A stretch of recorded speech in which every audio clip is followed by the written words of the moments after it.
Siapa yang sangka serangan virus corona efektif memukul ekonomi Cina? Dari awal saya tidak bergeming menyatakan bahwa virus corona adalah biological warfare, perang biologi yang diluncurkan Amerika terhadap Cina. Ini semua bagi pengamat pertahanan adalah lanjutan dari perang dagang Cina-Amerika. Amerika kalah dagang dengan Cina dalam 10 tahun terakhir, atau bahasa ekonominya defisit. Yang kemudian di zaman Trump, Amerika balas dengan meningkatkan tarif masuk yang mahal bagi barang Cina. Ternyata tidak juga memukul Cina.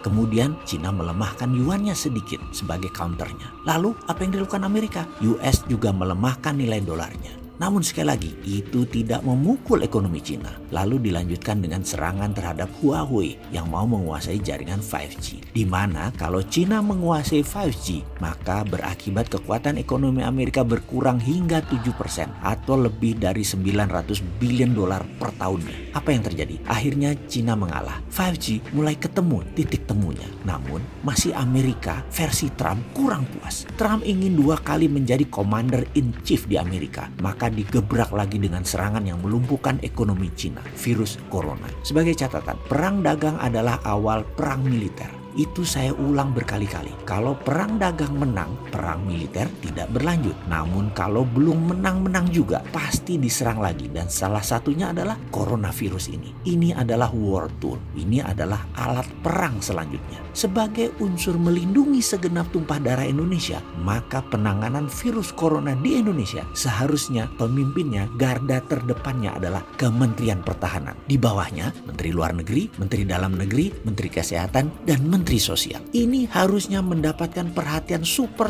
serius dari pemerintah. Apa efek lainnya? Kita ini ketergantungan sama Cina kan sudah luar biasa. Ya importnya, ya ekspornya. Setiap barang di Indonesia itu pasti ada unsur Cinanya. Untuk melindungi Indonesia dari virus mematikan tersebut, ada baiknya selama 3 bulan atau 6 bulan ke depan tidak ada barang import dari Cina. Juga mengirim ekspor ke Cina tidak bisa dilakukan atau dibatasi karena Cina itu shutdown. Juga jangan terima migran atau buruh Cina. Jangan, tutup. Semoga hal ini tidak ditanggapi sama pejabat yang sering melindungi kepentingan Cina di Indonesia. Sesekali dia melihat kepentingan yang lebih luas gitu loh. Nggak NKRI banget sih lu. Dengan tidak adanya barang dari Cina tadi, ini menjadi peluang bagi Indonesia untuk memulai berdiri di atas kaki sendiri. Kita harus mulai produksi sebanyak-banyaknya. Apapun kebutuhan dalam negeri harus kita produksi sendiri. Banjiri UKM dengan modal untuk memproduksi kebutuhan tersebut. Ini sekali lagi peluang. Kalau lagi begini masih mikir investasi asing,